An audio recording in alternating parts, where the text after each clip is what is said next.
फिरोजाबाद से है, जहां राजस्व विभाग द्वारा जरूरतमंदों को लगातार कंबल बांटे जा रहे हैं। बता दें कि जिलाधिकारी रवि रंजन के निर्देश पर तहसील टुंडला में लगातार कंबलों का वितरण किया जा रहा है।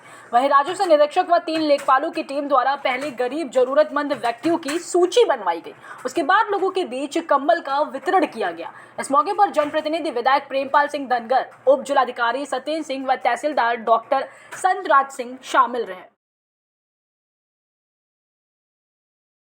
खबर फिरोजाबाद से है, जहां साइबर सेल पुलिस टीम ने अज्ञात साइबर अपराधी द्वारा ठगी किए गए 52,000 रुपए को खाते में वापस कराया।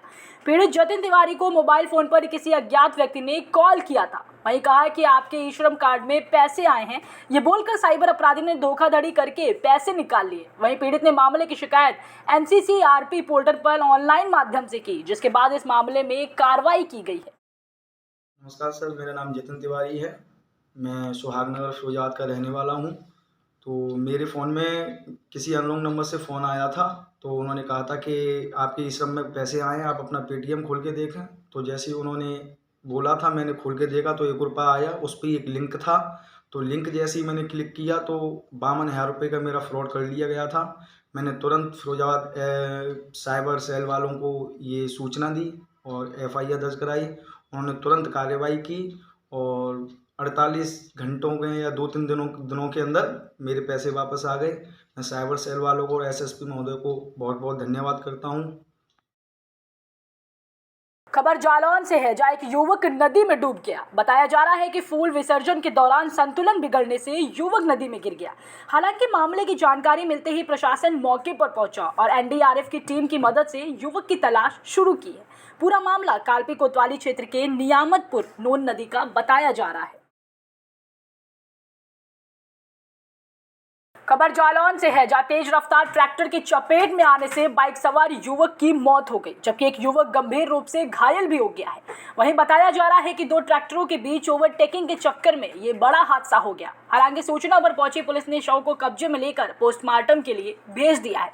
साथ ही घायल युवक को इलाज के लिए अस्पताल में भर्ती करा दिया है। जालौन में अब जल्द ही जनपद के बेहड़ क्षेत्रों की तस्वीर बदलती नजर आएगी। दरअसल जनपद जालौन को उत्तर प्रदेश सरकार की एक और सौगात मिलने जा रही है। सोलर पावर प्लांट के बाद अब नमामि गंगे परियोजना के तहत वाटर ट्रीटमेंट प्लांट बनने जा रहे हैं। बता दें कि बेहड़ क्षेत्रों में बनने वाले इन वाटर ट्रीटमेंट प्लांट से बेहड़ क्षेत्रों का हर गांव लाभान्वित होगा। वहीं 800 गांवों में हर घर नल और हर घर जल के तहत साफ और स्वच्छ पानी भी उपलब्ध कराया जाएगा। और ये हमारा वाटर ट्रीटमेंट प्लांट है 18 MLD जी, इसकी कैपेसिटी 18 MLD है, जो ये नदी के पानी को हम फिल्टर करके आसपास के गांव तक पहुंचाएंगे। अच्छा, और इससे कुल कितने गांव लाभान्वित होने वाले हैं? 67। इससे 67 गांव लाभान्वित होंगे। हाँ। अच्छा, ऐसे कितने और प्लांट जालौन जिले में बनने हैं? जालौन जिले में बनने हमारी कंपनी के पास 3 प्लांट है। एक ये मधेपुरा का हो गया, एक गोटा मुश्किल जिसकी कैपेसिटी 16 MLD है और रायपुर जिसकी कैपेसिटी 23 MLD है जी। ये हमारी कंपनी के पास है। अच्छा, और बाकी का बचा हुआ GVBR कर रही है। अच्छा, कुल मिला के कितने प्लांट हुए? कुल मिला उनका नहीं पता मुझे, हमारी कंपनी के पास नहीं है। अच्छा, आपके पास। विश्व के एकमात्र 5 नदियों के संगम स्थल यानी पचनादा धाम में अब बीहड़ की तस्वीर बदलने वाली है।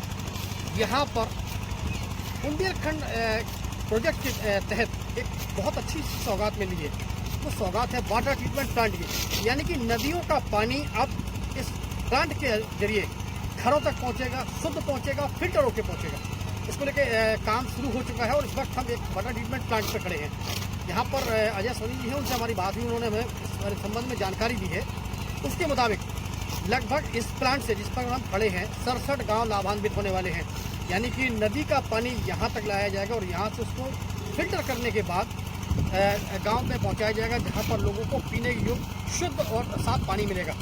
यानी कि सिंचाई के लिए पानी की उपलब्धता रहेगी, साथ साथ पीने के पानी की उपलब्धता रहने वाली है। स्थानीय सूत्रों की अगर हम माने तो लगभग इस पूरे जो है इस प्रोजेक्ट के तहत, मतलब इस प्रोजेक्ट के अलावा लगभग 6 जगह और ट्रीटमेंट प्लांट लगाए जाने हैं। लगभग 800 गांव इस पूरे जो है योजना से लाभान्वित होने वाले हैं।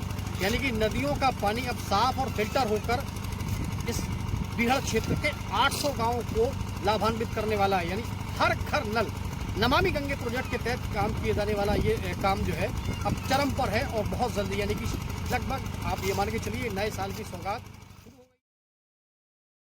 झारखंड के बोकारो में भाजपा प्रदेश प्रवक्ता बहरागोड़ा के पूर्व विधायक कुणाल सारंगी का हेमंत सोरेन सरकार पर हमला बोला। उन्होंने कहा कि भ्रष्टाचार और खनिज संपदा की लूट के मामलों में यह सरकार पूरी तरह से घिर चुकी है। साथ ही ईडी समेत कई एजेंसियां जांच कर रही हैं। वहीं भाजपा ने एक नारा दिया है कि झूठ, लूट और भ्रष्टाचार, बलात्कार के 3 साल। इसके साथ ही उन्होंने कहा है कि हेमंत सरकार में 3 साल में महज 357 युवाओं को नौकरी दी गई है।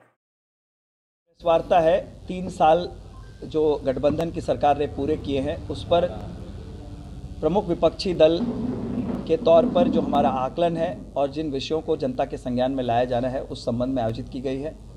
चाहे वो राज्य सरकार के द्वारा किए गए व्यापक भ्रष्टाचार की बात हो, कानून व्यवस्था की ध्वस्त स्थिति की बात हो, तुष्टीकरण के तमाम मामलों की बात हो, शिक्षा, स्वास्थ्य, सड़क, बिजली, पानी जैसे विकास के जो पैमाने हैं उन पर पूरी तरह से सरकार के फेल होने की बात हो, महिलाओं की सुरक्षा, युवाओं के मामले, किसान, पिछड़ा वर्ग, जो अन्य जाति के लोग हैं, सभी के साथ हो रहे अन्याय की बात हो, इन तमाम विषयों को आज आप लोगों के सामने हम लोगों ने रखने का काम किया।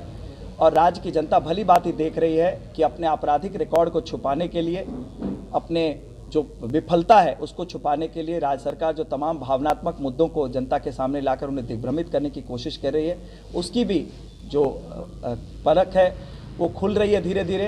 अभी नियुक्ति का जो इन्होंने किया था उसे आपने देखा, अदालत ने उसे ठुकराया है। इसी तरह से आने वाले समय में जो तमाम अप्रासंगिक निर्णय लिए गए हैं सरकार में, बिना होमवर्क के जो निर्णय लिए गए हैं, उनका भी परिणाम यही होना है। इसलिए राज्य की जनता देख रही है कि किस तरह से जिन्हें बदलाव के लिए उन्होंने मत दिया था, अपना राज्य की बागडोर सौंपी थी, किस तरह से उन्हें ठगा गया है। खबर झारखंड के बोकारो से है, जहां तेज रफ्तार अज्ञात वाहन की चपेट में आने से एक बाइक सवार व्यक्ति की मौत हो गई, जबकि दूसरा युवक गंभीर रूप से घायल हो गया है। वहीं सूचना पर पहुंची पुलिस ने शव को कब्जे में लेकर पोस्टमार्टम के लिए भेज दिया है। साथ ही घायल को इलाज के लिए अस्पताल में भर्ती करा दिया गया है। आज समय करीब 3:45 बजे आसपास सूचना मिली कि सोलागी तालाब के पास एक एक्सीडेंट हो गया है। मौके पर पहुंचा तो देखा कि एक युवक सड़क पर लेटा हुआ है, खून से लथपथ, सिर में गंभीर चोट लगी हुई थी। इससे तत्काल स्थानीय राहगीरों की मदद से गाड़ी में लौट कर केम अस्पताल लेकर आए, जहाँ चिकित्सक महोदय द्वारा अमृत घोषित किया गया। एक मिनट फिर से बोलिएगा ना, 1 मिनट रुक जाइए। क्या नाम हो गया उसका? उसका नाम है चंडी घोसाल। कहाँ का रहने वाला था? मछली पट्टी, मेन रोड मछली पट्टी के रहने वाला है। चलिए, आपका क्या नाम हो गया? मेरा नाम ASI राकेश बंडू, शास्त्री। खबर झारखंड के बोकारो से है, जहां महुआ बस्ती में स्वर्गीय अलकुराम महतो स्मृति भवन में भारत की प्रथम महिला शिक्षिका समाज सेविका सावित्रीबाई फुले की 192वीं जयंती धूमधाम से मनाई गई। वहीं कार्यक्रम के मुख्य अतिथि हकीम प्रसाद महतो, प्रदेश अध्यक्ष कुशवाहा महासभा, विशिष्ट अतिथि अजय कुमार कुशवाहा, मदर सावित्री फाउंडेशन के संस्थापक नून बाबू महतो, संस्था के डायरेक्टर राजीव रंजन के द्वारा संयुक्त रूप से दीप प्रज्वलित कर कार्यक्रम का शुभारंभ किया गया। अलकुराम महतो स्मृति भवन में भारत की प्रथम महिला शिक्षिका माता सावित्रीबाई फुले की जन्म दिवस मनाया जा रहा है। ये नारी शक्ति के जननी हैं, जिन्होंने नारी शिक्षा के लिए अपने सर्वस्व जीवन ही नहीं, इन्होंने मानव सेवा के लिए, नारी सेवा के लिए अपना प्राण भी उन्होंने सेवा करते हुए दिए हैं। ये अद्वितीय महिला हैं। आज अगर हम चाहें कि माता सावित्रीबाई के सम्मान में सर्वस्व अगर निछावर करें तो ये कम होगा, क्योंकि ये विलक्षण प्रतिभा की धनी थी। इन्होंने सिर्फ नारी शक्ति के लिए नहीं, नारी उत्थान के लिए जो काम किया है, ये सदैव देश इनके लिए याद करेगा। इन्होंने शोषित, पीड़ित, दलित, कुचलितों को इन्होंने सम्मान देने का काम किया। इन्होंने नारी मुक्ति के लिए ये दहेज उन्मूलन का काम किया, बाल विवाह रोक लगाने का काम किया, और इन्होंने सबसे बड़ी जो काम किया है, विधवा विवाह को प्रचलन को चालू करने के लिए इन्होंने जो अथक प्रयास किया है, ये अद्वितीय है, प्रशंसनीय है। हम इनके प्रशंसा करते हुए, इनके जीवन को अंगीकार करते हुए, आज अगर भारत नारी को सम्मान देने के लिए अंगीकार कर ले तो सबसे बड़ी श्रद्धांजलि माँ सावित्रीबाई फुले के लिए ये सबसे बड़ी श्रद्धांजलि होगी। आज महाराष्ट्र सरकार ने एक बहुत बड़ा काम किया है, हम उन्हें प्रशंसा करते हैं। जैसे नारी शक्ति के उनके नाम पर यूनिवर्सिटी दिया है, आज माता सावित्रीबाई फुले के नाम से महाराष्ट्र में यूनिवर्सिटी चलाए जा रहे हैं। खबर कानपुर देहात से है, जहां पुलिस ने एक तस्कर को गिरफ्तार करने में सफलता हासिल की है। बता दें कि पुलिस ने पकड़े गए तस्कर के पास से 10 किलो अवैध गांजा भी बरामद किया है, जिसकी कीमत करीब 2 लाख रुपए बताई जा रही है। वहीं पुलिस की पूछताछ में एक और बिहार निवासी युवक का नाम उजागर हुआ है, जिसकी तलाश में पुलिस अभी जुटी हुई है। हालांकि पुलिस ने इस मामले में केस दर्ज कर आगे की कार्रवाई शुरू कर दी है। ये कल शाम को प्रभारी निरीक्षक अकबरपुर और सीओ अकबरपुर की टीम के द्वारा आगरा रोड पर लगभग 5 बजे एक सेंटो कार से एक व्यक्ति को गिरफ्तार किया है, जिसमें तलाशी लेने पर उसके पास से लगभग 10 किलो गांजा बरामद हुआ है। संबंधित धाराओं में अभियोग पंजीकृत किया गया है, नियमानुसार इसको जेल भेजा जा रहा है। इसके अलावा ये जिस व्यक्ति से खरीद के ला रहा था उसको बिहार का बताया गया है, उसकी तलाश करके उसके विरुद्ध भी नियमानुसार कार्रवाई की जाएगी। अभी के साथ और कुछ पाया जाएगा?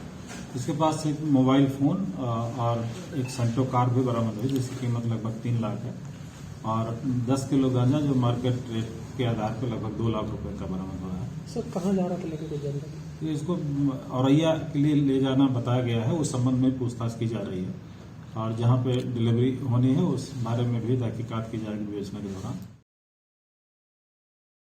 खबर सूरत से है, जहां 4 साल की बच्ची के अपहरण की घटना सामने आई थी, जिसमें सूरत रेलवे पुलिस और एलसीबी की सतर्कता से बच्ची को ढूंढ निकाला गया। वहीं अपहरण में शामिल 2 अपराधियों को पुलिस ने गिरफ्तार कर लिया है। आपको बता दें कि मध्य प्रदेश से आ रहे श्रमिक की 4 साल की बच्ची का एक महिला अपराधी ने अपहरण कर लिया था।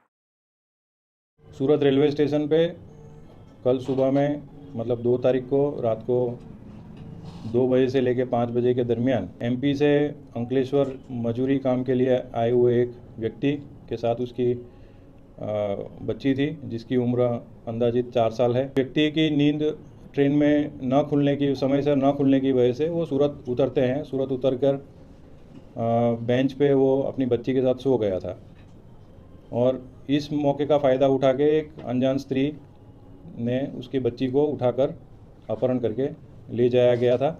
जिस मामले की जानकारी सूरत रेलवे पुलिस को उसके पिता द्वारा दी गई, जिसके अनुसंधान में सूरत रेलवे पुलिस तथा सूरत रेलवे एलसीबी की टीम टेक्निकल सर्वेलेंस के माध्यम से इमीडिएटली एक्शन लेके उसकी तफ्तीश की गई, और जो लेडी है जिसने बच्ची को अगवा किया था उस लेडी को आइडेंटिफाई किया गया। उसको ढूंढते हुए हम बारडोली तक पहुँचे, और उस लेडी को और छोटी बच्ची को हमने रेस्क्यू किए करके उसके वालियों को परत सुपुर्द किया गया है।